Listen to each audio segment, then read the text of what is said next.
Believe it or not, you are looking at a missile being launched from a train in North Korea. State-run television aired video of the test as leader Kim Jong-un continues to flex his military muscle. Will you need a COVID-19 booster shot? The FDA is out to answer that question as Pfizer says immunity from their vaccine wanes and everyone should get a third dose. But is it necessary? When might you need it? And are there any downsides? We break down what you need to know. The high alert in Washington, D.C. as fencing returns to the U.S. Capitol and police ask the Pentagon for help before a weekend rally in support of the January 6th insurrection. This as former President Trump's comments raise new concerns. The ISIS strike. French forces with U.S. support take out a terror leader in the Sahara, wanted for the 2017 ambush that left 4 Army Special Operations soldiers dead in Niger. Is Africa the new epicenter of the global war on terror? Vanished. New details in the case of missing 22-year-old Gabby Potito. Police in Utah releasing images showing her and her boyfriend before she disappeared. And what investigators are now saying about a possible connection with another unsolved case.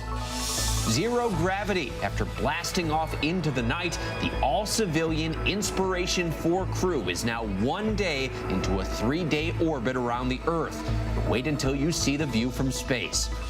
And fighting food insecurity. Our Lindsay Davis takes a closer look at the community fridges popping up, fully stocked and making a difference for those in need. And good evening, I'm Trevor Alden for Lindsay Davis. Thank you for streaming with us. We begin tonight at a pivotal point in a conversation happening everywhere. COVID-19 boosters and whether you'll need one.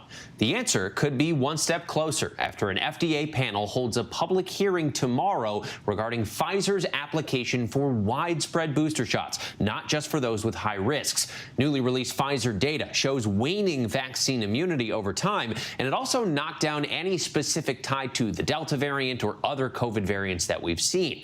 This possible third dose comes amid a broader push to get remaining unvaccinated Americans their first shot, and as the U.S. records its highest daily death toll in nearly 7 months. So, is a booster shot needed? And if they are approved, when might you need yours? ABC's Whit Johnson leads us off.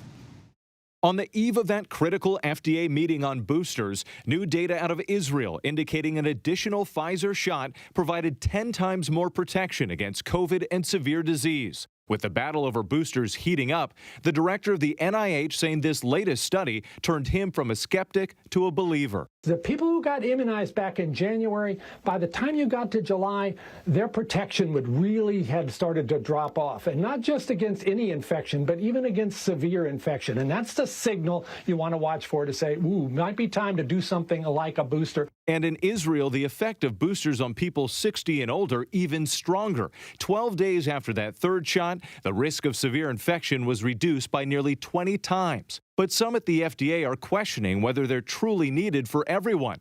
Others making the case that boosters may only be justified for older Americans right now. This data is persuasive, is quite persuasive to me that it will be wise to give boosters to people over the age of 60. I am not convinced that this data is persuasive to give boosters to everybody. If the FDA gives Pfizer boosters the green light tomorrow, a CDC panel will address the matter next Wednesday, meaning those third doses could be available by late next week at the earliest. Moderna is expected to seek authorization for its boosters within the next few weeks. We have to vaccinate the 80 million Americans who are still unvaccinated. Giving more vaccine to the 180 million Americans who already been fully vaccinated is not going to change that. And the pandemic still raging in the U.S. 2,000 deaths reported on Wednesday, the highest single-day total in 7 months. Officials in Idaho calling the situation dire. All hospitals can now ration care if needed. 9 states hitting record hospitalizations, including Tennessee with the highest infection rate in the country. Doctors losing younger patients. It's another thing to talk to the wife of somebody who's younger than me and tell her that she's going to be a widow. Hospitals filled with the unvaccinated, like Joe Gammon, who spent a month in a coma. Not getting the vaccine, it could cost you your life. I've actually lost several family members since I've been in here from COVID. and it's been a bitter and hard pill to swallow. Those fully unvaccinated still by far the most at risk. And Whit Johnson joins us now. Whit, the White House was pressed today on whether the president got ahead of himself when he announced a date for those booster shots. How did they respond?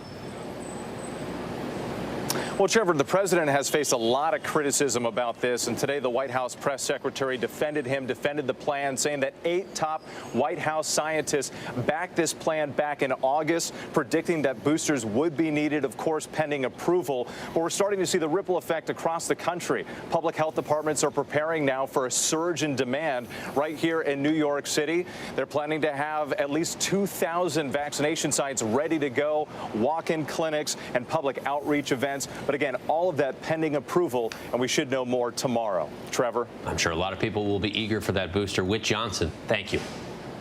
And joining us now on set with more is Dr. Darian Sutton, an emergency room physician and an ABC News medical contributor. Dr. Sutton, we appreciate you being here. Thank you. Walk us through this new Pfizer data. What do we learn from it? What does it show about the effectiveness over time? So basically what we're looking at, it's kind of honestly mixed studies. We're seeing that there is a waning antibody response over time, and with that, they have the prediction that that might mean that people who have gotten vaccinated early on in this pandemic might be susceptible to infection. And so the goal is to protect against that. But the discussion tomorrow when we're reviewing this argument is not on if we need a vaccine, but honestly, it's really when is the best time. And so we'll see that review tomorrow, and I'm eagerly awaiting as well, not only for myself, but for my patients. What is happening over the course of that, either 6 months or maybe we go longer, maybe we go shorter? Is it just your body's phasing out the antibodies? Is it killing them? What's happening actually in your body? Great question. So over time, we have antibodies that have initially been produced when you get vaccinated, and the idea is that they slowly decrease over time. But to add to this important point, antibodies are not the only defense in our immune system. It's quite elaborate. There are many other different types of immune cells that help us to fight infection. And so although we see that antibodies are waning, as clinicians and scientists, we look at the reality of the situation, which is that vaccines are still proving effective. As of September 7th, the CDC has reported that of the 176 million people who have gotten vaccinated, only approximately 14,000 have sustained a breakthrough infection that has resulted in hospitalization or death. And so that shows us that the breakthrough infections that require significant intervention still continue to be rare. Right. And these booster shots, it's the same vaccine, right, for Pfizer? It's exactly. Okay, so yeah. I would assume the question isn't, do we know what this vaccine does? It's more so, is a problem giving a person too much of this vaccine? Are there worries about it? Great question. So there's no reason to be concerned or sign that there might be a bad effect of getting an extra dose. But the question is, what is the benefit? What we know is that the Pfizer vaccine that is hopeful to be approved by Pfizer is going to be the identical vaccine that was given earlier. But Moderna has produced results that have a vaccine at half the volume has produced an appropriate antibody response. But that information has yet to be submitted to the FDA. So we'll focus on this Pfizer vaccine. Again, there's no reason to be concerned that it causes extra harm. But the question is, what is the exact benefit? We've been kind of overwhelmingly spoiled in our access to the vaccine here compared to the rest of the world. Is there an argument to be made that it is slightly selfish of the United States to maybe roll out a third dose here before some countries don't even get access to their first dose? That is honestly the most valid argument I think that stands. Vaccine equity is of utmost importance, as this is a global pandemic. And what we have seen in other countries is that when transmission runs wildly, it increases the risk of the development of a new variant, as we saw in India with the development of the Delta variant, and we saw recently in Colombia with the development of the Mu variant. We not only have an obligation to provide vaccines for providing safety for those who are at risk of harm, but also we have to make sure that we protect against future harm of variants that might ruin all of the hard work that we've done. I know that President Biden and the administration has promised millions of vaccines to other countries, and I hope that they continue to do that, because that's the only way we'll get through this pandemic. So you wouldn't recommend, or not even based on your recommendation, people shouldn't feel ethically bad if this booster shot's approved and feel like, well, I shouldn't go get it because I want to save it for somewhere else. They should keep up their immunity. I think that we can do two things at once, supplying vaccines that are needed to people within the United States, but also simultaneously providing vaccines that are needed in other countries. Have we become so accustomed. I mean, I feel like we've had so many fast rollouts with this vaccine of approval and getting it out there, how we generated it and how it continues to be approved very quickly, that I feel like instinctively I'm sure they'll just approve it again for the booster shots. If you were a betting man, do you think that, I mean, I don't need me to put you on the spot, but do you think that this approval, we're just going to continue the boulevard of green lights with the vaccine? I do think that an approval is very likely, but my question as a clinician, what are the recommendations from the CDC Advisory Committee that will meet next week on the 22nd to help give physicians like myself instruction on what is the best in terms of public health? And I think that it might not be an umbrella recommendation. I think it might focus on those who are high risk, meaning those who are elderly and those who are immune compromised or suppressed. Interesting. So it's not a done deal yet. Not a done deal just yet. Definitely. Interesting. Dr. Darian Sutton, we appreciate your time as always and your expertise. Thank you so much. Thanks for being here. Now let's head to Washington. Days ahead of a rally Saturday in support of those charged in the January 6th Capitol riot, there's a new warning from the Department of Homeland Security that some people heading to the Capitol may, quote, seek to engage in violence. So security is ramping up, including the return of fencing around the Capitol building. And late today, President Trump issued a new statement adding to the potentially volatile mix. Here's ABC's congressional correspondent Rachel Scott.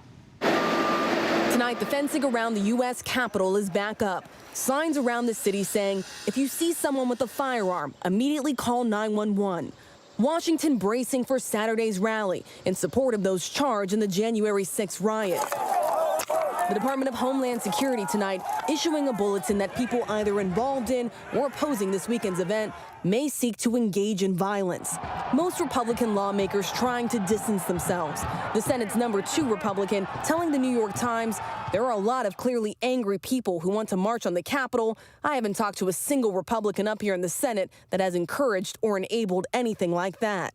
But today, former President Donald Trump sending this message. Our hearts and minds are with the people being persecuted so unfairly relating to the January 6th protests. It was not a protest. It was a riot. But for months, the former president trying to rewrite history. And they were peaceful people. These were great people. The crowd was unbelievable. And I mentioned the word love, the love in the air. I've never seen anything like it. We're coming for you! As the pictures make clear, that is just not true. The Justice Department reports approximately 1,000 assaults on law enforcement officers during the insurrection. Officer Daniel Hodges crushed in a doorway. Man seized the opportunity of my vulnerability, grabbed the front of my gas mask, and used it to beat my head against the door. Officer Michael Fanone grabbed, swarmed, and tased. I heard chanting from some in the crowd, get his gun and kill him with his own gun. And Rachel Scott joins us from the Capitol. Rachel, more than 600 people are facing charges in the January 6th riot, and 60 of them are in jail tonight ahead of this Saturday rally. Yeah, that's exactly right, Trevor. And supporters of this weekend's rally say that those rioters that are still in jail are political prisoners. But prosecutors have been very clear about this. They say many of those who are still behind bars pose a significant and ongoing threat to public safety. And tonight, the entire Capitol complex is surrounded in that fencing, just like it was right after January 6th, Trevor. Rachel Scott on the Hill tonight. Rachel, thank you. Overseas now, the top ISIS leader in Africa has been killed. He was responsible in the death of 4 U.S. troops in an ambush back in 2017. ABC's Ian Pannell traveled to Niger after the incident and reports on the strike tonight for us from London. He had a $5 million bounty on his head. And tonight, the French military saying Adnan Abu Walid al-Sahrawi, ISIS #1 commander in Africa, responsible for the deaths of 4 U.S. soldiers, is dead. Al-Sahrawi's group carried out a deadly ambush attack on a team of U.S. Green Berets and local troops, searching for a key ISIS figure in Niger in 2017. During the operation, Staff Sergeants Brian Black and Dustin Wright and Sergeant First Class Jeremiah Johnson were killed near their vehicle during an intense gun battle. Sergeant LaDavid Johnson was separated from the group and also killed, his body missing for 2 days. 5 Nigerian troops also died. French President Macron confirming overnight that Sahrawi was killed in a drone strike while on a motorbike near the border with Mali in late August. We were near that border in 2019. Although parts of Niger are stable, the closer you get to the border, the more you see these large, ungovernable spaces. And these have provided fertile territory for militants to come in from the Middle East, from North Africa, to join local terrorist groups and to create a much greater threat than has ever existed before in this part of Africa. He is remembered by so many. The parents of Jeremiah Johnson say the news is bittersweet. It sure doesn't bring any kind of closure. He was just one of many that were there that day. There are a lot more perpetrators that should be brought to justice. And Ian Panel joins us now. Ian, so often we think the war on terror is solely being waged in places like the Middle East or Afghanistan. This happened in sub-Saharan Africa. Walk us through the growing threat there. Yeah, that's right. And really, for those people who've been paying attention, the Sahel, as it's known, and parts of West Africa have increasingly become hotbeds of violent extremism. And that's for a number of reasons. There are large, ungoverned spaces. There's political instability. Also, climate change has forced a lot of people on the road. That puts money in the hands of smugglers who are often in cahoots with jihadis. Now, there are elements of ISIS there, but also elements of al-Qaeda. You've got Boko Haram over in Nigeria.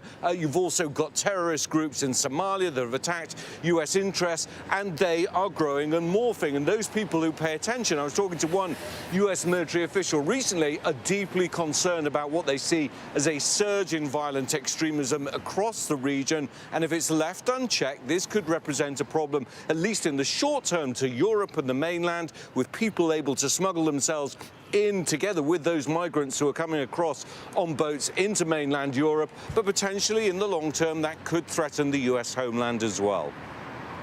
Really deeply worrying. Ian Panel for us tonight. Ian, thank you.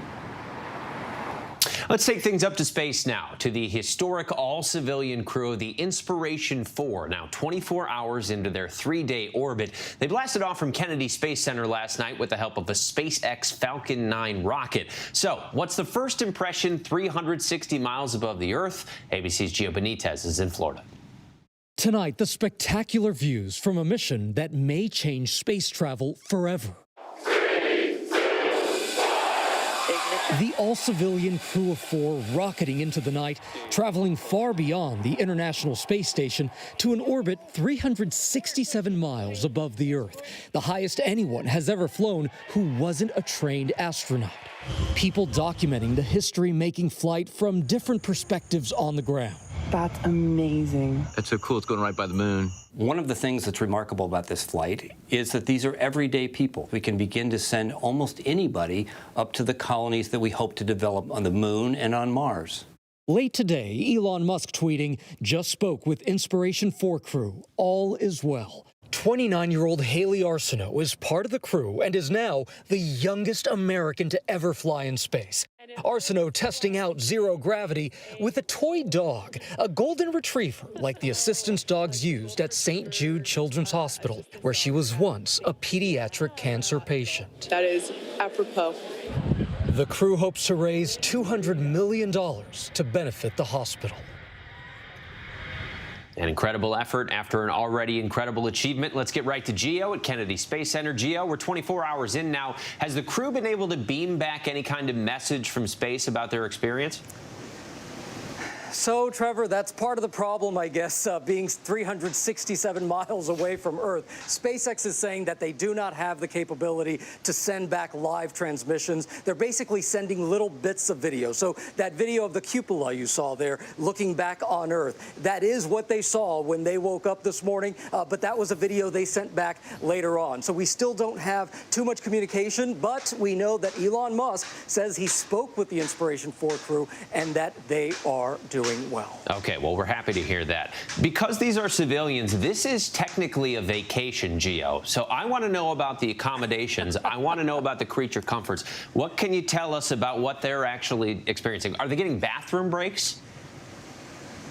Oh, plenty of bathroom breaks. It's just not a very big bathroom, okay? We're talking about a 13-foot by 30-foot spaceship, okay? It's actually much bigger. If you look behind me, we're at the Kennedy Space Center Visitor Complex, and if you look behind me, those are the historic spaceships that launched in years before. Much smaller than what they're in, but still very, very small. And we know that the bathroom that they're going into, we don't even know where it is. We actually haven't seen a picture, but we do know, based on reports and sources, that it is separated by just a curtain. So not a whole lot. I'm dying to know who your bathroom source is, Gio. Finally, when it's a 3-day trip, when are they coming back? What's the plan there? All right, so they are scheduled. The plan is for them to splash down in the Atlantic near Florida, not very far from here, about 10 or 11 miles offshore. They will land in the water, splash down. That is the plan, though. Anything can change based on the weather, based on sea conditions. They may land in the Atlantic or the Gulf of Mexico. That decision will sort of be made on Saturday. But that's the plan right now, sometime on Saturday to splash down. And we'll be watching that. In fact, our team here, we are watching and following those rescue boats that are going to be all around in the Atlantic and even in the Gulf. We look forward to it, Gio. Each one of these seems to be kind of pushing the baton a little bit further. I can't wait to see what we achieve next. Gio Benitez for us from the Kennedy Space Center. Gio, thank you. And when we come back, the horrifying road rage attack in one of New York's busiest streets, why the victim is convinced this was a hate crime. Plus, neighbors helping neighbors fight food insecurity across America. Have you ever heard of a community fridge? But up next, the deepening mystery, a woman and her boyfriend on a cross-country trip when she vanishes. He's not cooperating with authorities, and we're now learning about another unsolved murder of a newlywed couple that police say may be connected. Stay with us. With so much at stake, so much on the line, more Americans turn here than any place else. ABC News World News Tonight with David Muir, America's #1 most watched newscast, now streaming on ABC News Live. Friday night on ABC. Yo soy. Yo soy. Yo soy. I am. I'm Latina. I'm a proud Mexican American. Soy Chicana. Soy Dominicano. I am a proud Afro-Latino. Celebrate Hispanic culture. That's right. There you go. And global superstar Ozuna with an exclusive performance. Hosted by Benjamin Bratt. Soul of a Nation presents Corazón de América, celebrating Hispanic culture. Friday night at 8/7 Central on ABC. Robin Roberts, George Stephanopoulos, Michael Strahan. Wake up with America's #1 most watched morning show. ABC's Good Morning America. The world may feel out of your control, but your happiness doesn't have to be. Learn the secrets to happiness. Listen to the 10% Happier podcast, free on Apple Podcasts. Right now, with so much at stake, thank you for making ABC's This Week with George the #1 Sunday morning news show versus the competition. Welcome to This Week. We had this string of murders, young women who were on the Stanford campus. Now, with one verdict in just this week, never before seen emotional interviews. The breaking new 2020, Friday night on ABC. This is what being live is all about.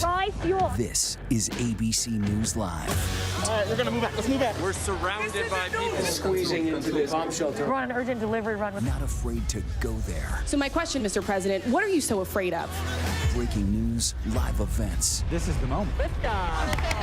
Streaming straight to you, anytime, anywhere. You just met one friend right here. You're watching ABC News Live. Thanks for streaming with us. It was an extraordinary story. A computer salesman was supposed to report to prison to begin a 17-year sentence. They let him turn himself into jail with no escort. No one thought he would run. How do you evade capture for 25 years? How do you do that? Now, join the search, following the U.S. Marshals as they uncover new leads in a global manhunt. Can you help catch this fugitive? Have you seen this man? Have you seen this man? Have you seen this man? Listen and join the all-new hunt wherever you get your podcasts. Yes, come, he's stealing my windshield. Police are investigating this explosion of anger caught on dash cam video on one of New York City's busiest roads. That suspect breaking through the windshield as the victim was on the phone with 911. This all happened after the victim says he rear-ended another car, and what you are watching is round 2 of a brutal assault. The victim says his attacker allegedly pointed out the fact he is of Asian descent, and he thinks this was a hate crime as he was beaten. Police have not categorized this as a hate crime yet, but this is under investigation. No arrests have been made. Now to the growing mystery and the desperate search for Gabby Potito. Her family pleading for answers today. Her boyfriend is a person of interest, but he's not talking. And now we're seeing new body camera video of the couple just days before she vanished. Tonight, 5 days into the search for Gabby Potito, her family pushing the public and her boyfriend's family to come forward with any information about her disappearance. 2 people went on a trip, 1 person returned, and that person that returned isn't providing us any information. Authorities releasing new body cam video following an incident between her and boyfriend turned person of interest Brian Laundrie. What's going on? How come you're crying? I'm just sorry. We've just been fighting this morning. Some personal issues. Potito's family speaking at a press conference this afternoon and releasing this letter to Laundrie's parents. We understand you are going through a difficult time, and your instinct is strong to protect your son. We ask you to put yourselves in our shoes. We haven't been able to sleep or eat, and our lives are falling apart. We believe you know the location of where Brian left Gabby. We beg you to tell us. An attorney for the Laundrie family had no comment on their letter. Days before Potito was last seen, officers responding to a 911 call about an argument outside a convenience store in Utah near Arches National Park. They find Gabby visibly upset, separating her from Laundrie immediately. You would have let me in the car before. And then Why wouldn't you let you in the car? Because of your OCD? Told me I needed to calm down. Yeah. But I'm perfectly calm. According to the police report, Potito reportedly hit Laundrie in the face. In the body camera video, the scratches were evident. I didn't get overtly physical. I was just trying to keep her away and not get hit. A lot of nails, a lot of rings.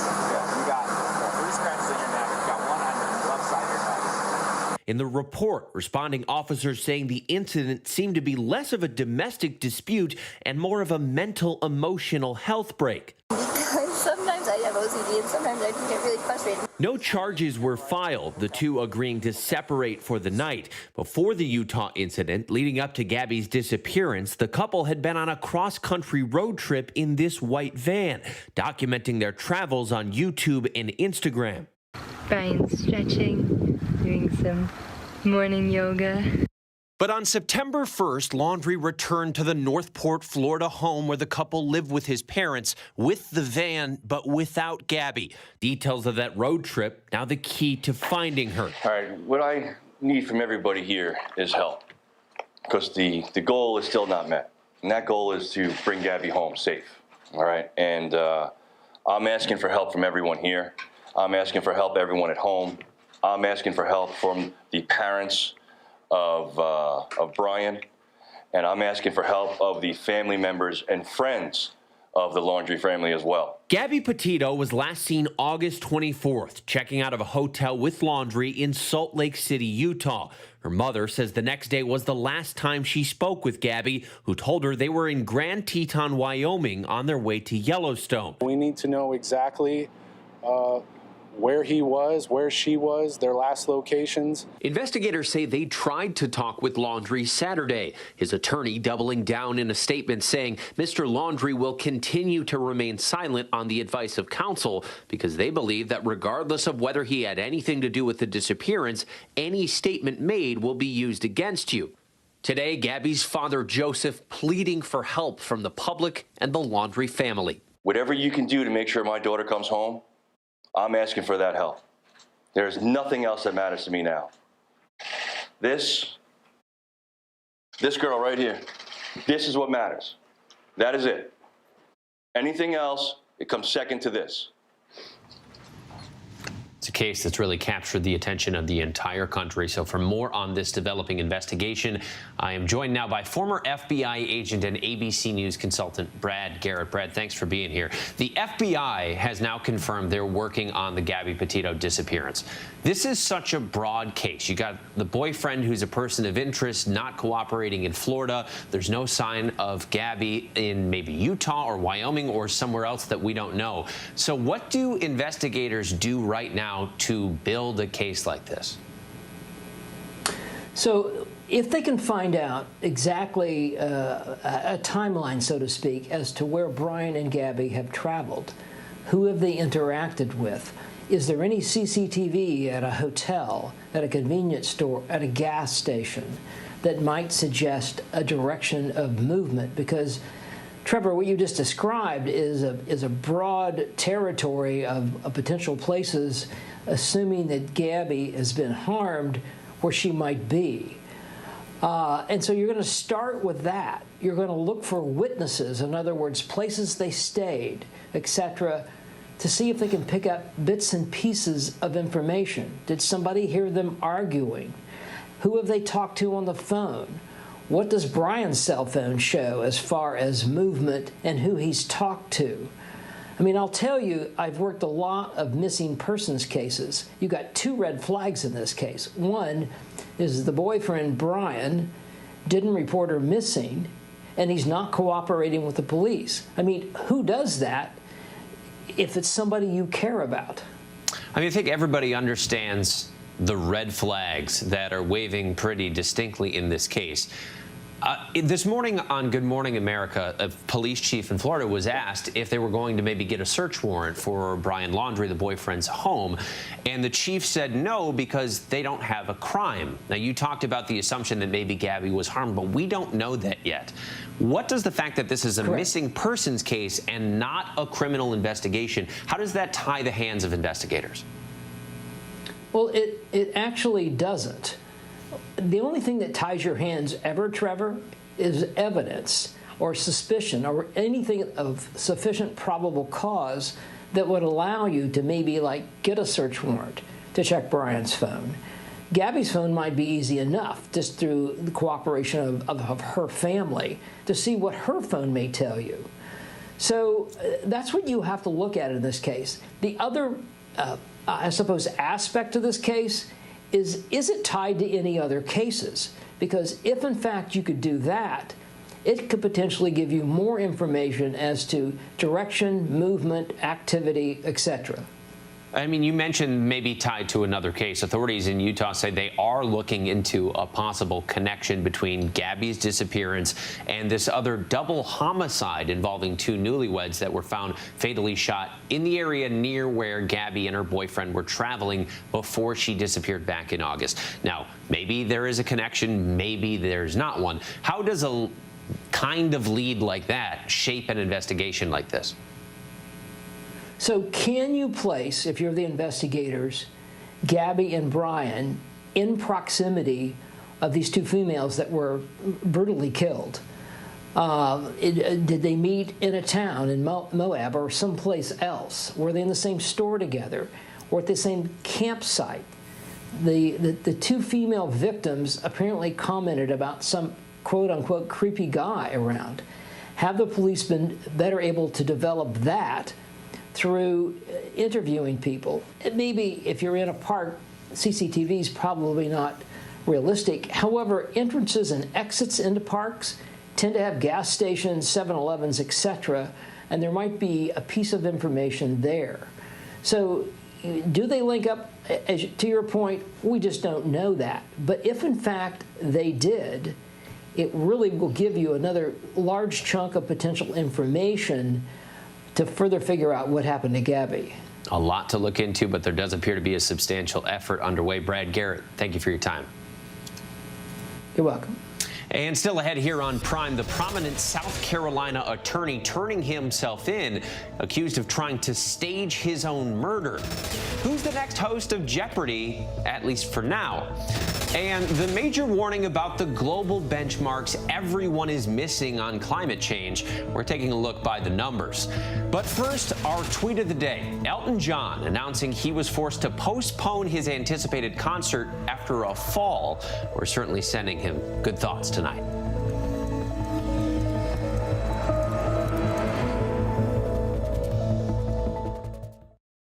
All right, here we go. You ready? Let's do it. Yes, it's the show America wants and America needs right now. This is What Would You Do? Let's go. How are you? Yeah. So what will you be watching Saturdays on ABC News Live? What would you do? Hey, I guess I just found out. The What Would You Do Marathon, 12 to 6 Eastern, every Saturday on ABC News Live. My favorite show. This is what being live is all about. This is ABC News Live. All right, we're gonna move back. Let's move back. We're surrounded by people squeezing into this bomb shelter. We're on an urgent delivery run. Not afraid to go there. So my question, Mr. President, what are you so afraid of? Breaking news, live events. This is the moment. Streaming straight to you, anytime, anywhere. You just met one friend right here. You're watching ABC News Live. Thanks for streaming with us. Friday night on ABC. Yo soy. Yo soy. Yo soy. I am. I'm Latina. I'm a proud Mexican American. Soy Chicana. Soy Dominicano. I am a proud Afro-Latino. Celebrate Hispanic culture. That's right. There you go. And global superstar Ozuna with an exclusive performance. Hosted by Benjamin Bratt. Soul of a Nation presents Corazón de América, celebrating Hispanic culture. Friday night at 8, 7 Central on ABC.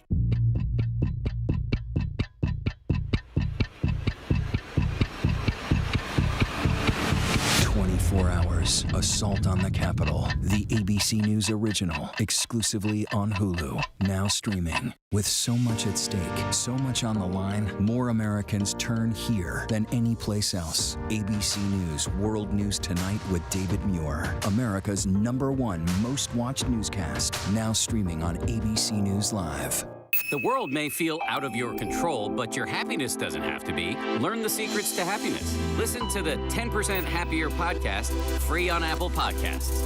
Robin Roberts, George Stephanopoulos, Michael Strahan. Wake up with America's #1 most watched morning show. ABC's Good Morning America. Right now, with so much at stake, thank you for making ABC's This Week with George the #1 Sunday morning news show versus the competition. Welcome to This Week. The world is significantly off schedule to meet the goals of the Paris Climate Agreement, and the temporary impacts of the pandemic, with billions staying home, did not slow the advance of climate change. That's according to a new report from the World Meteorological Organization. So let's take a look by the numbers. The report found the goal of limiting warming to 1.5 degrees Celsius will be impossible, with catastrophic consequences unless rapid and large-scale reductions of greenhouse gases are made. CO2 emissions from areas like coal, oil, and gas did decrease in 2020 by 5.6% because of the pandemic shutting down so much of the world. But in 2021, global emissions are back up to their peak levels that we saw in 2019. And in the last 5 years, global surface temperatures are among the warmest on record, with rising temperatures leading to an additional 103 billion potential work hours lost globally to extreme heat in 2019 compared to 2000. And Arctic sea ice is at levels below the averages seen in the last 40 years. Plus, global sea levels continue to rise, potentially threatening low-lying coasts and coastal cities and islands as well. Another report out today found the wealthiest G20 nations could play a major part in avoiding the worst risks through working to reach net zero emissions by 2050. But just meeting the current climate commitments would put the world on track for 2.4 degrees Celsius of warming by the end of the century, and that is far above the 1.5 degree target set by the Paris Agreement. And we still have a ton to get to here on Prime. Derek Chauvin was, of course, convicted in the death of George Floyd, but now he's in federal court pleading not guilty in an entirely different case. We'll explain. And why some French officials are furious with the United States. But first, a look at our top trending stories on abcnews.com.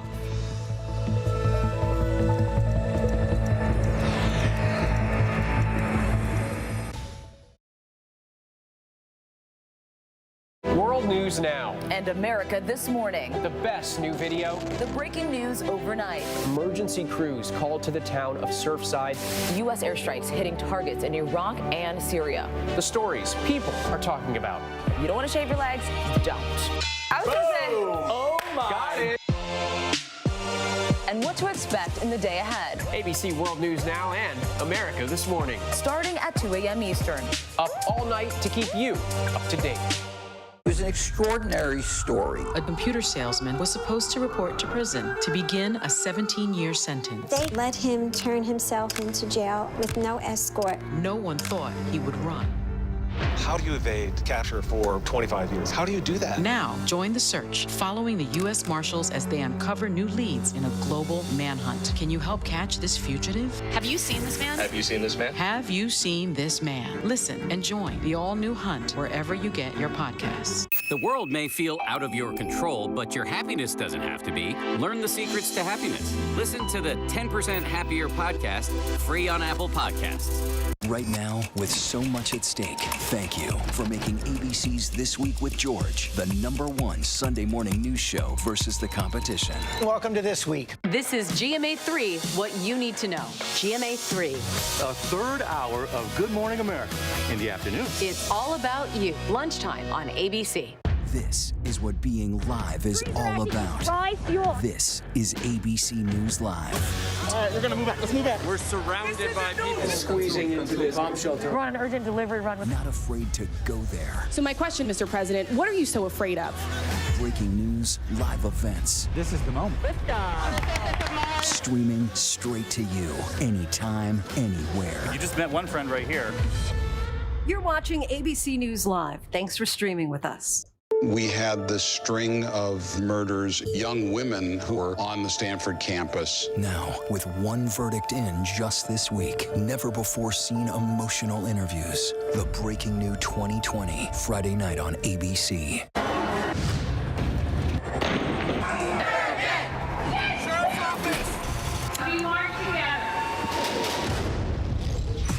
The most powerful stories of our time, anytime. Nightline.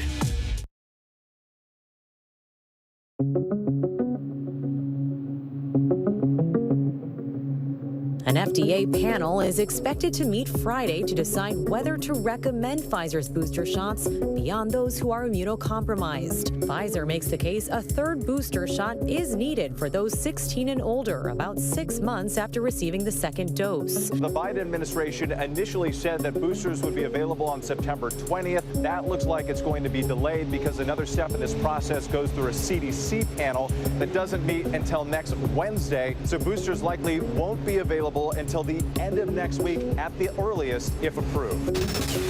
The former Minneapolis police officer convicted of killing George Floyd was arraigned today in a separate case involving a teen several years before Floyd's death. Derek Chauvin pleaded not guilty to federal charges that he violated the civil rights of a 14-year-old in 2017. The indictment against Chauvin alleges he deprived the teen of his right to be free of unreasonable force when Chauvin allegedly held the teen by his throat, hit him in the head with a flashlight, and kneeled on the boy's neck as he was handcuffed. The incident bears striking similarity to Chauvin's actions 3 years later when he kneeled on the neck of George Floyd for more than 9 minutes.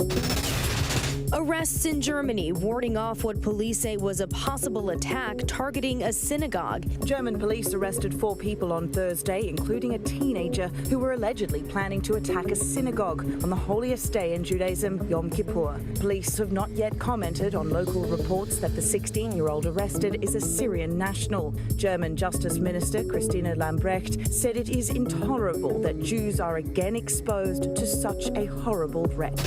The U.S., the U.K., and Australia have announced a new deal to share technology, including information on nuclear-powered submarines. The plan has America's oldest ally upset. France said it regrets the new agreement between the U.S., the U.K., and Australia involving nuclear-powered submarines. The deal means France will lose its $90 billion contract. I would say the president doesn't think about it much. The president's focus is on maintaining and continuing our close relationships with leaders in France, with the United Kingdom, with Australia, and to achieving our global objectives, which include security in the Indo-Pacific. Well, big news for Jeopardy fans. Mayim Bialik and Ken Jennings will share hosting duties. Sony Pictures Television says episodes hosted by Bialik will air through November 5th. After that, both Jennings and Bialik will split hosting duties based on their schedules through the end of the year. Jennings is the record holder for longest Jeopardy winning streak and a consulting producer on the show. Bialik is slated to host the Jeopardy primetime and spin-off series. I am so excited to officially be a part of this championship franchise and to be connected to you. The Milwaukee Bucks making history, announcing Lisa Byington as the team's new television play-by-play announcer. She's the first female full-time TV play-by-play announcer for a major men's professional sports team. Byington was the first women's play-by-play broadcaster for a Big Ten Network college football game. Let's get started, and let's go Bucks.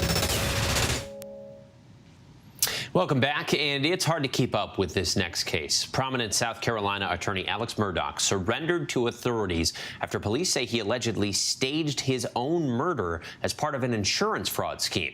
Now, this is the same man whose wife and one of his sons was killed back in June. ABC's Eva Pilgrim is keeping track of it all for us. Tonight, a once prominent South Carolina lawyer's stunning fall from grace. All right. Alex Murdaugh turning himself in today, accused of insurance fraud and other charges for allegedly planning his own murder nearly 2 weeks ago. Police say the goal, to get his son a $10 million life insurance payout. If anyone wants to see the face of what opioid addiction does, you're looking at it. This is a horrible, horrible disease. Murdaugh's alleged accomplice, former client Curtis Edward Smith, also appearing in court on multiple charges, including assisted suicide. Murdaugh's life coming under scrutiny after the brutal, unsolved murders of his wife Maggie and 22-year-old son Paul this past June. Is he moving at all, your son? Nobody's. They're not. Neither one of them's moving. Police have not yet identified any suspects, but probes into that case now launching several other investigations. And Alex Murdaugh is out tonight on $20,000 bond. His lawyers say he will immediately be going back to that rehab facility for his opioid addiction. Trevor? Eva Pilgrim, thank you. And as we've turned our eyes skyward for the SpaceX launch that took civilians up into space on their own for the first time, we wanted to take a moment to ponder the many wonders of the universe. A lot of people have been doing this lately with the renewed focus on space travel. So joining me now is National Geographic science writer Michael Greshko. He is the author of the new article, The Small Wonders, Unlocking Secrets of the Solar System. It's part of National Geographic's September 2021 issue that's taking a look at the many mysteries of our solar system. Michael, thank you for joining me. We know that you write the recent scientific advancements in astronomy are giving our scientists an unprecedented understanding of space. So what are some of these strange new things that we're able to see in the universe for the first time now? Well, first, Trevor, thank you so much for having me. The advancements in astronomy have been extraordinary in just the last couple of decades.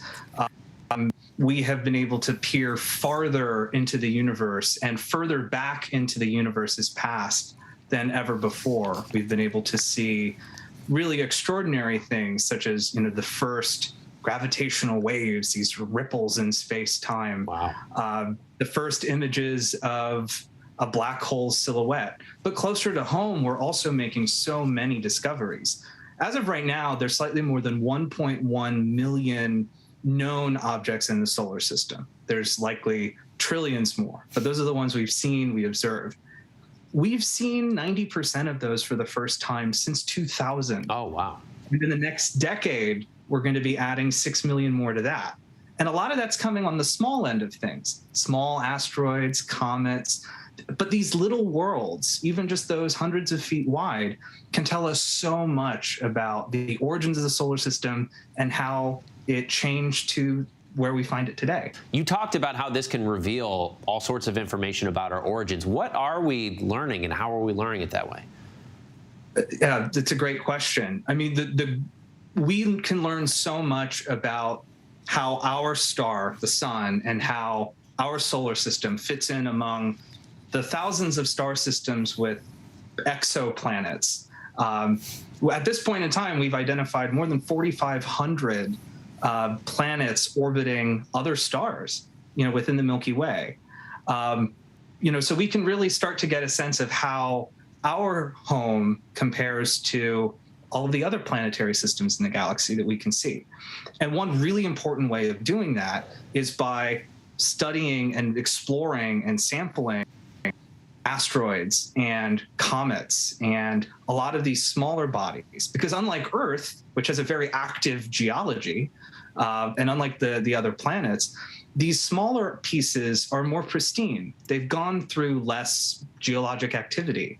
And so by visiting them and sampling them and studying them, we can actually get a really good sense of what the chemistry of the infant solar system was like 4.5 billion years ago. Space is the great unknown. As fascinating as it is, it also is equally terrifying. Are you finding anything with potentially sinister implications, anything dangerous, anything we need to be worried about? It is in society's interest that we look for and assess low probability events that could be really bad if they happened. And one of those is asteroid impacts. As of right now, there are no sort of dino killer asteroids on the menu. Astronomers feel really confident that they've cataloged pretty much all the near-Earth asteroids that are that big. But there are, thousands more that still need to be discovered. We're not making all these discoveries, obviously, from just staring at a telescope 24 hours a day. Mm-hmm. You talk about in your article, there are a lot of daring missions in order to make these modern discoveries. Can you tell us a little bit about what these operations entail? Absolutely. So there have been, in recent years, a number of really exciting robotic missions to a variety of objects, including near-Earth asteroids that are potentially hazardous, including comets. In the past decade, we've done sample return missions at 2 different asteroids. The European Space Agency got into orbit around an asteroid, which is the first time anybody's ever done that. We've been able to do flyby missions. NASA's New Horizons mission did the farthest flyby ever performed, well past Pluto, of an object called Arrokoth. So these missions take so much time, they take so much planning, often just for maybe a few seconds of collecting a sample or a few hours of flying by an object. Not everybody can afford to go up to space right now.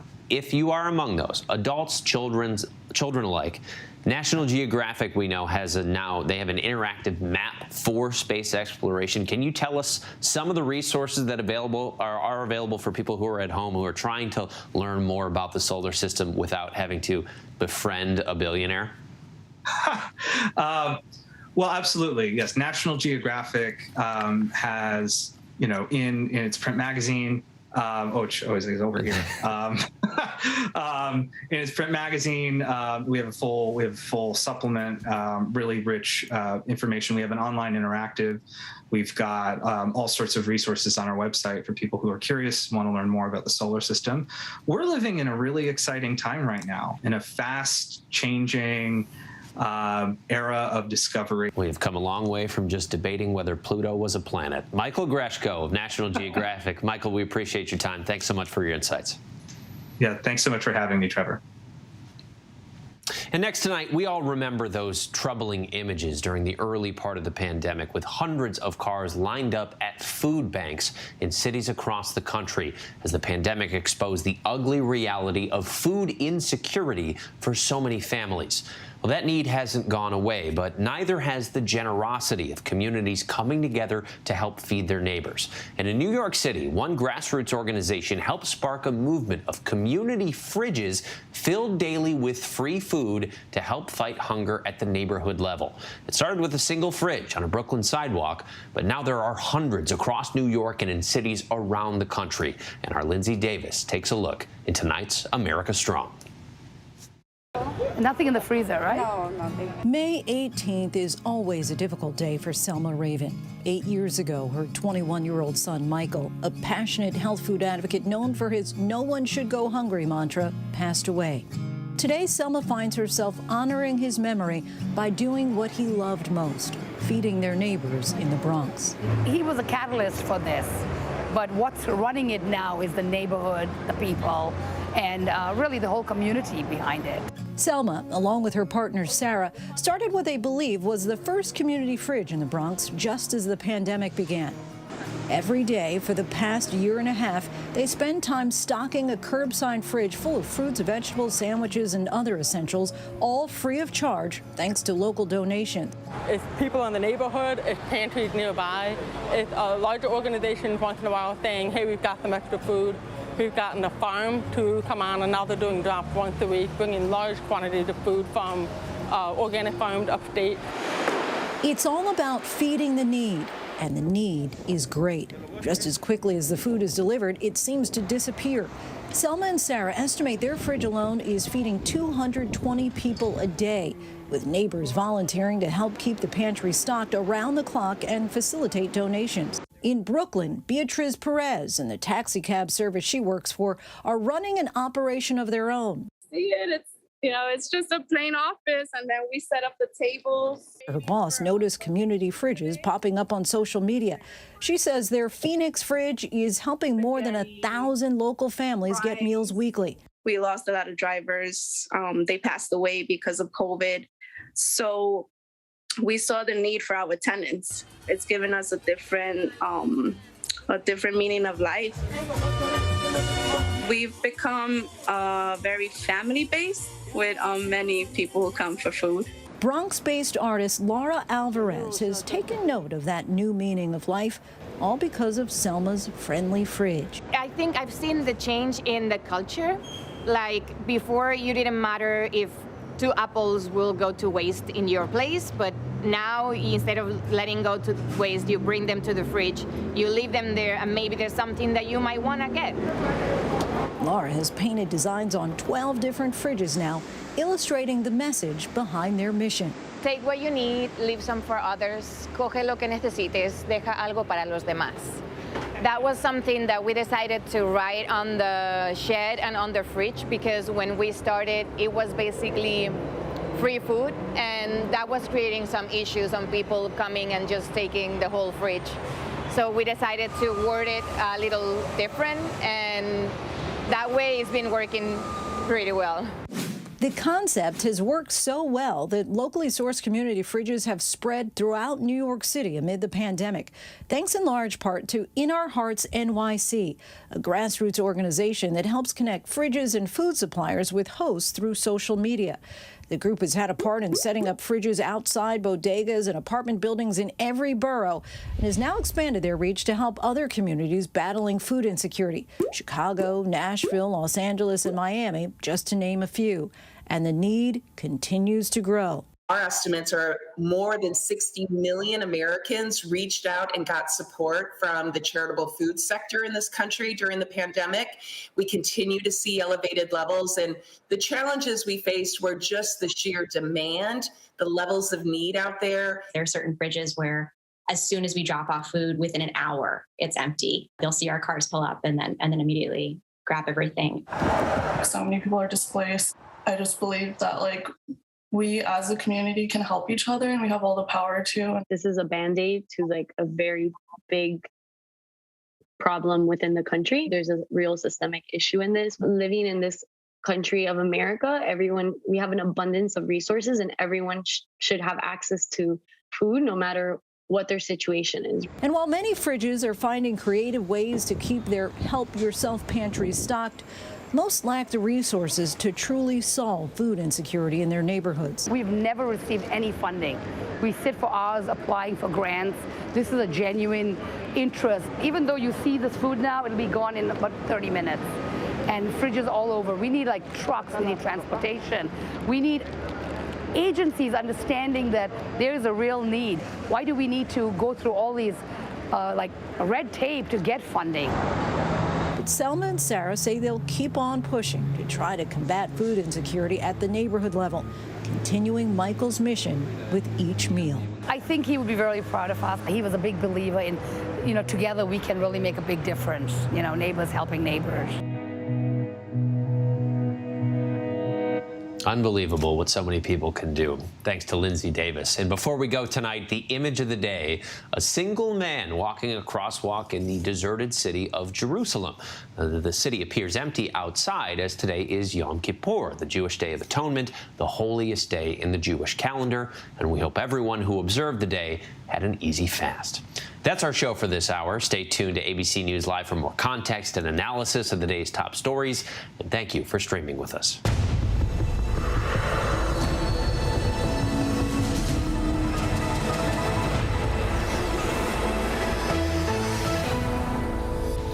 And coming up in the next hour, we're staying on top of several stories, including the Secretary of Defense now weighing in on those reported secret calls from General Milley to his Chinese counterparts.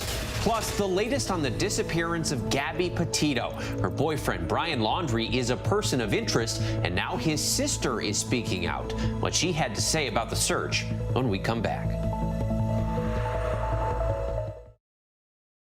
It was so horrific. You will not see them coming until it's too late.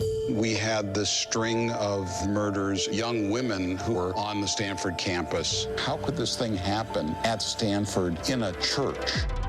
Now, with one verdict in just this week. He needs to come out and tell the truth. Never before seen emotional interviews. I believe in getting justice no matter how long it takes. The breaking all-new 2020, Friday at 9/8 Central on ABC.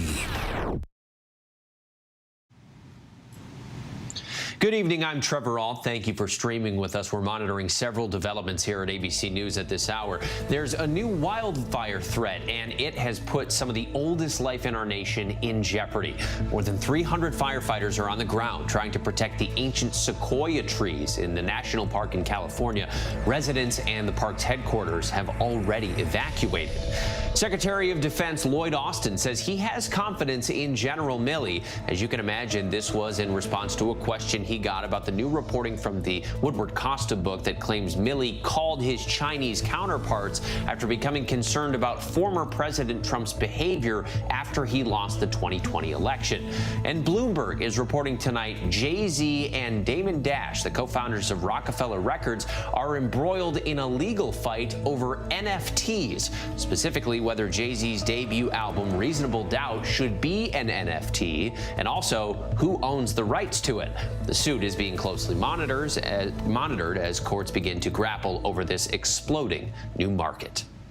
And welcome back to ABC News Live Prime. I am Trevor Alden for Lindsay Davis. Anticipation over COVID-19 boosters and whether you'll need one has been building for weeks, with the White House pushing for a rollout just a few days from now. But still, no federal recommendation is in place. Now, that could soon change after a key FDA hearing tomorrow. Here's ABC's Elizabeth Scholze. The timing of a nationwide campaign to roll out COVID booster shots is in flux. The Biden administration set September 20th as the date to make boosters available to all vaccinated Americans, and states and cities are already making preparations. The second we get the information, emails, texts sent out proactively to folks who are eligible. An FDA panel is expected to meet Friday to decide whether to recommend Pfizer's booster shots beyond those who are immunocompromised. In a report reviewing Pfizer's data, the FDA was non-committal, saying vaccines at their currently approved doses still afford protection against severe COVID-19 disease and death in the United States. Younger, healthier people, they do seem to have more breakthrough infections after a period of time, but they're still really well protected against severe disease. Pfizer makes the case a third booster shot is needed for those 16 and older, about 6 months after receiving the second dose. And Pfizer suggests reduction in vaccine protection is likely not due to the Delta variant, but instead, vaccine effectiveness decreases with increasing time since being fully vaccinated. The debate over boosters comes as hospitals overwhelmed with COVID patients plead with unvaccinated Americans to get their shots. We need people to get vaccinated, or it's going to be even more of a catastrophe than it already is. President Biden is defending his vaccine mandates amid pushback from Republican governors. This is the worst kind of politics because it's putting the lives of citizens of their states, especially children, at risk. Now, a CDC panel will meet next week to discuss Pfizer's boosters. That meeting comes after the deadline set by the Biden administration to roll out the shots. Trevor? Thanks to Elizabeth Schulze. And next to the growing concerns about a rally in Washington this weekend that is in support of the people charged in connection with the January 6th riot at the Capitol. Former President Trump is now stirring the pot with a new message. And this is happening as Homeland Security has issued a new warning. ABC's Rachel Scott has the details. Tonight, the fencing around the U.S. Capitol is back up. Signs around the city saying, if you see someone with a firearm, immediately call 911. Washington bracing for Saturday's rally in support of those charged in the January 6th riot. The Department of Homeland Security tonight issuing a bulletin that people either involved in or opposing this weekend's event may seek to engage in violence. Most Republican lawmakers trying to distance themselves. The Senate's #2 Republican telling the New York Times, there are a lot of clearly angry people who want to march on the Capitol. I haven't talked to a single Republican up here in the Senate that has encouraged or enabled anything like that. But today, former President Donald Trump sending this message. Our hearts and minds are with the people being persecuted so unfairly relating to the January 6th protests. It was not a protest. It was a riot. But for months, the former president trying to rewrite history. And they were peaceful people. These were great people. The crowd was unbelievable. And I mentioned the word love, the love in the air. I've never seen anything like it. We're coming for you! As the pictures make clear, that is just not true. The Justice Department reports approximately 1,000 assaults on law enforcement officers during the insurrection. Officer Daniel Hodges crushed in a doorway. Man seized the opportunity of my vulnerability, grabbed the front of my gas mask, and used it to beat my head against the door. Officer Michael Fanone grabbed, swarmed, and tased. I heard chanting from some in the crowd, get his gun and kill him with his own gun. That's Rachel Scott reporting from the Capitol. Now to the 22-year-old Florida woman who vanished under suspicious circumstances on a road trip with her boyfriend. Gabby Potito was last seen August 24th in Utah. Police are now calling her boyfriend a person of interest. The FBI has joined the investigation, and now authorities have shared a new clue with the public. Here's ABC's Victor Oquendo. She's the Florida woman who's been missing for 23 days, and these are the newly released images caught on body camera video showing Gabby Potito just days before she would go missing. Officers responding to a 911 call for an argument between Potito and her boyfriend Brian Laundrie near Arches National Park in Utah. Potito seemingly distraught. What's going on? How come you're crying? I'm sorry, we've just been fighting this morning. Some personal issues. According to the police report, at one point, Potito went to slap her boyfriend. He pushed her away, catching Potito off balance. She then scratched him in the face. Sometimes I have OCD and sometimes I just get really frustrated. No charges were filed. Police helping Laundrie find a hotel for the night, while Potito stayed with the van. She was last seen nearly 2 weeks later, on August 24th, checking out of a hotel with Laundrie in Salt Lake City, Utah. Her mother says the next day was the last time she spoke with Gabby, who told her they were in Grand Teton, Wyoming, on their way to Yellowstone. Authorities have named Brian Laundrie as a person of interest in Potito's disappearance, and the FBI is also investigating. 2 people went on a trip, 1 person returned, and that person that returned isn't providing us any information. Laundrie's attorney saying Mr. Laundrie will continue to remain silent on the advice of counsel because they believe any statement made will be used against you. The couple had been documenting their cross-country road trip in this white van. Gabby Potito never goes outside. And on September 1st, Laundrie returned to the North Point, Florida home where the couple lived with his parents, with the van, but without Potito. Tonight, Potito's father pleading for his daughter's safe return. What I need from everybody here is help, because the goal is still not met, and that goal is to bring Gabby home safe. And tonight, while that person of interest is not talking, his sister Cassie is. Obviously, me and my family want Gabby to be found safe. She's like a sister, and my children love her. And all I want is for her to come home safe and sound, and this to be just a big misunderstanding. And that's Victor Oquendo for us tonight. Next to Shannon Doherty's candid new message about living and thriving while fighting stage 4 cancer. ABC's Kaylee Hartung has more on the actress's emotional new role. For the first time in her 3 decades-long television career. Please tell me we're still not going to be doing this in 10 years. Shannon Doherty is tackling a topic on screen that's become deeply personal. This is the first acting thing I've done about cancer because I've been pretty careful about bringing sort of the acting into that world.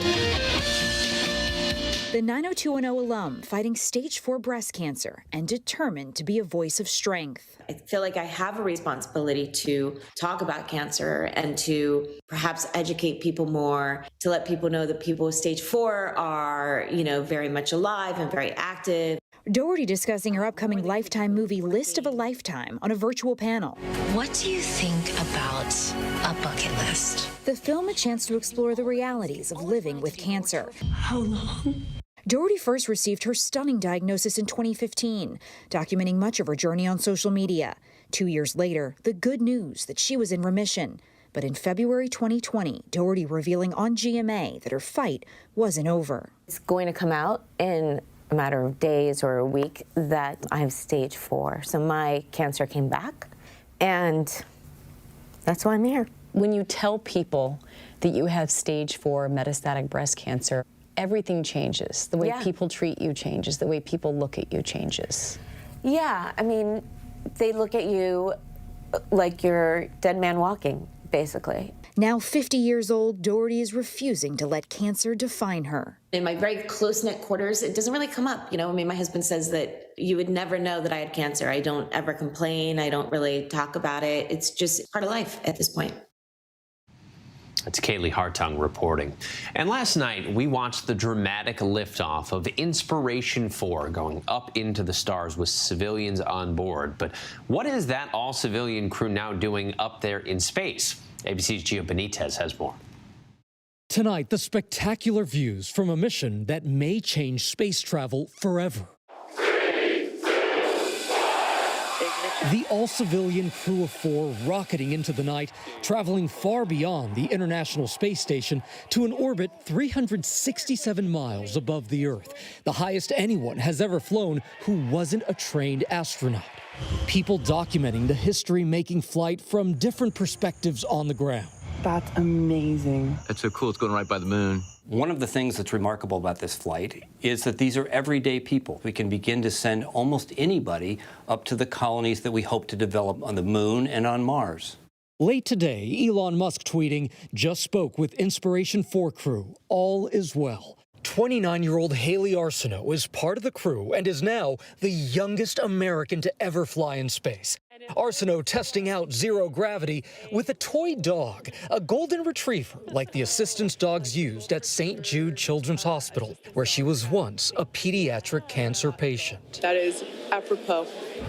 The crew hopes to raise $200 million to benefit the hospital. Gio Benitez, thank you. We turn now to science and religion. It is a frequent debate whether the two can really coexist, but our next guest talks about the fact that maybe the two can be coupled together. He is psychology professor David DeSteno and the author of the new book, How God Works, the science behind the benefits of religion. Now, in his book, David reveals how a number of religious practices from around the world actually improve emotional and physical health. David, we thank you for joining us tonight. You're a psychology professor. You study theories, you study how the brain functions. A lot of people might think, as stereotypical as it is, that is diametrically opposed to the study of God and religion. How did your interests circle in that area?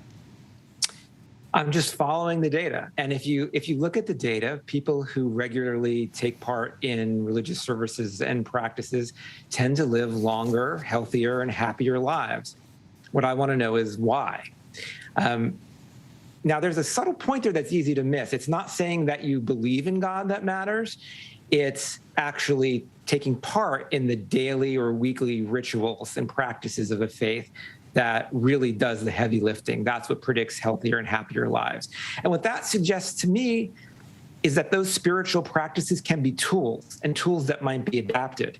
And even in my own lab, where we study kind of how to make people more generous, more kind, have better connection to others, a lot of the things that we have discovered, the life hacks and techniques, religion has been using for thousands of years.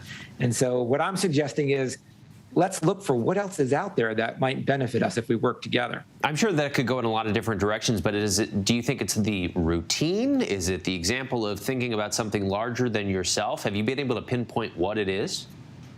It depends on which rituals you're talking about. They package things together in lots of interesting ways. I mean, religions, do you have to have religion to be a good person? No, but they really give you the tools. One thing a lot of religions do is make people offer prayers of thanksgiving, right? Christians say grace before meals. Jews every morning say the Moda Ani, which is a prayer to God. Thank you for letting me be here again. And what we know in our lab is when we make people feel grateful, they become more ethical, more generous, more kind. They'll cheat less. In one study where we allow them chances to flip a coin to earn more money or less money, depending on if it's heads or tails, the average people on average cheat about 53% of the time. But if we have them count their blessings before they do it to feel gratitude, that drops to 27%. And so what these religions are doing is giving us tools that nudge our minds below our conscious radar. One of the areas we've for sure seen a lot of interest in recent years is in the Buddhist practice of meditation. And a lot of people who practice it are not necessarily religious. That would fall in the category of spirituality. What are you finding out specifically about meditation? Yeah, I mean, meditation is a great point. If you read the New York Times, you will think, well, I can meditate to reduce my stress. I can meditate to be more creative. But that wasn't why it was created. It was created to end suffering of all sentient beings. And what we found is that it works that way. Even a few weeks of meditation made people more willing. When we had an actor come out in front of them who looked in pain, 50% of meditators went to help that person, whereas only 16% of others did on average. It even reduces people's willingness to kind of lash out at each other when they're provoked. And there are lots of tools like this. And I think that's the key. In the book, How God Works, the idea is these practices make life better for people. And it's up to you whether you want to think that they're divinely inspired or that they come from people trying things out to see what works. We don't know the answer to that. There is no test for the fingerprint of God. But these practices do have an effect on our minds and bodies. Can you expand a little bit? You touched on this earlier. Survey after survey is showing that people tend to be moving away from religion, but not necessarily becoming staunch atheists where they believe, I'm here, the universe is here, that's it. A lot of people are becoming spiritual. Can you kind of extrapolate on what that spirituality is and expand on how it can make people live longer, be happier? Sure. I think this is the first year that since Gallup was measuring this, that the majority of Americans didn't report belonging to a church, a mosque, or a synagogue. And there's lots of reasons why people are leaving institutionalized faiths, scandals, disagreements with policies. But when they leave, as you said, they're not becoming atheists, at least not most of them. They're looking for another way of being spiritual. And it's because they recognize those tools help them. Mourning rituals are one clear example, right? We all are trying to deal with grief and mourning, especially in the time of COVID-19. But what's packaged into these rituals are amazing ways that help us deal with our grief. It's pretty fascinating stuff. I mean, I'm so curious because the headlines that I've seen about some of your research are the fact that psychologists have now discovered what religious people have known for centuries. Did you feel like or do you hear from people who are like, yeah, we've been saying this for a long time, this isn't new? Yeah, they have. So, a lot of the things that we discover, like how meditation makes people kinder, or prayers of gratitude make people more honest and caring, or things like covering your mirrors in Irish wakes or sitting Shiva reduced grief. We'll say, oh, we have some data for this. And they'll say, well, yeah, but we knew that a long time ago. And sure, maybe they didn't understand how it worked, right? They couldn't do brain scans or randomized control trials, but they had intuitions. And I think that's why if we work together, we're going to be moving science of well-being forward more rapidly. I know that scientists don't want to make the research about themselves when they do interviews typically, so if I'm putting you on the spot, I apologize, and you don't have to answer it. But has the data that you found had an impact on how you live your day-to-day life? Yeah, I grew up Catholic, and I like most scientists, I tended not to pay religion much heed. But now, just because I see the data in front of me, I'm trying to incorporate a lot of those elements, both for myself and for my friends who are going through hard times, to help us all kind of deal with the stresses that life throws at us. Very interesting. If you're following the numbers, you're not always going to know where they're going to take you. David, we appreciate your time. Thanks so much. And How God Works, the science behind the benefits of religion, is out now wherever books are sold. Thanks for joining us. Thank you. And still to come, a different type of rocket launch from a train.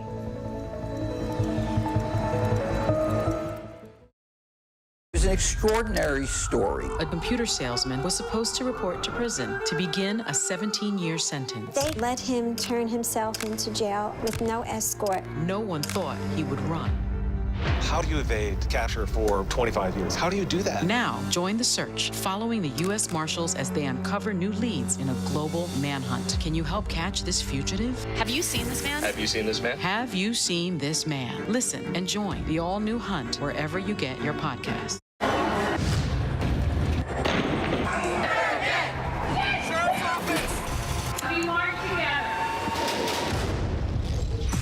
The most powerful stories of our time, anytime. Nightline.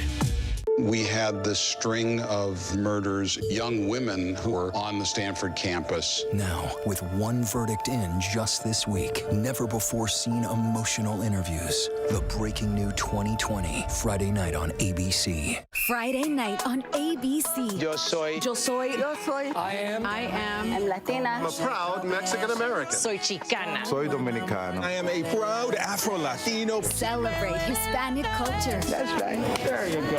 And global superstar Ozuna with an exclusive performance. Hosted by Benjamin Bratt. Soul of a Nation presents Corazón de América, celebrating Hispanic culture. Friday night at 8/7 Central on ABC. All right, here we go. You ready? Let's do it. Yes, it's the show America wants and America needs right now. This is What Would You Do? Let's go. How are you? Hug you. Yes. So what will you be watching Saturdays on ABC News Live? What would you do? Hey, I guess I just found out. The What Would You Do Marathon, 12 to 6 Eastern, every Saturday on ABC News Live. My favorite show. This is what being live is all about. Rise fuel. This is ABC News Live. All right, we're going to move back. Let's move back. We're surrounded by people squeezing into this bomb shelter. We're on an urgent delivery run. Not afraid to go there. So my question, Mr. President, what are you so afraid of? Breaking news, live events. This is the moment. Streaming straight to you, anytime, anywhere. You just met one friend right here. You're watching ABC News Live. Thanks for streaming with us. And we're tracking several international headlines at this hour. North Korean state television has released this footage of what appears to be ballistic missiles launching from inside a train. The country called the exercise successful. The test launch comes amid increasing tensions as U.S. talks over Pyongyang's nuclear program have stalled. French President Emmanuel Macron has announced the death of the ISIS leader in Africa's Greater Sahara region. Macron said he was neutralized by French forces and called the strike a, quote, major success without further detail. This target was wanted by the U.S. for the 2017 terror attack in Niger that left 4 U.S. service members dead.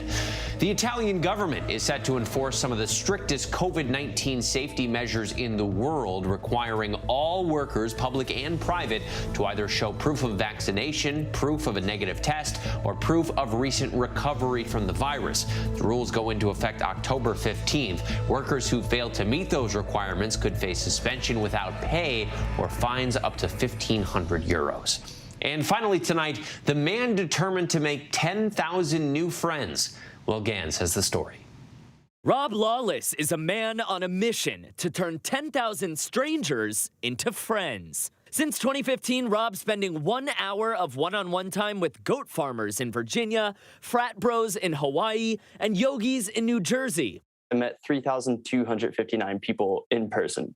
Then pandemic happens. His project, which he calls Rob's 10K Friends, was all about connecting face-to-face. But like so many, Rob had to pivot to meeting virtually. Since the pandemic started, I've met people from about 85 different countries. It allowed me to diversify the project in a really beautiful way. Rob's mission to connect people, more important than ever, with so many feeling the isolating effects of quarantine. I have had conversations with people where they tell me on the call, you're the first new person I've met since the pandemic began. Rob's conversations bridging the gaps between strangers, whether political or geographical, generational or ideological. What is your message to folks who feel more separate now from their fellow American, from their fellow person, than they have felt in a while? I think we can come a little bit closer because, you know, they say it's hard to hate up close. And the more communication we have, the less hate.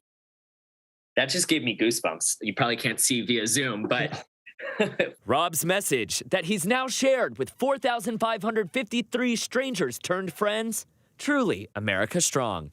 People will go to the gym 3 days a week, but they won't set a goal for themselves to meet one new person every month. And to me, it's crazy. Not everyone has to meet 10,000 people. That's to turn to the person next to you on the subway every once in a while. I think it's beneficial to everyone. Our thanks to Will Gans, and that is our show for tonight. Stay tuned to ABC News Live for more context and analysis of the day's top stories. I'm Trevor Ault.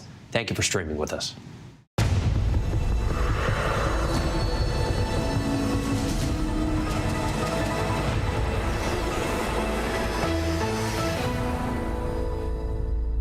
It was an extraordinary story. A computer salesman was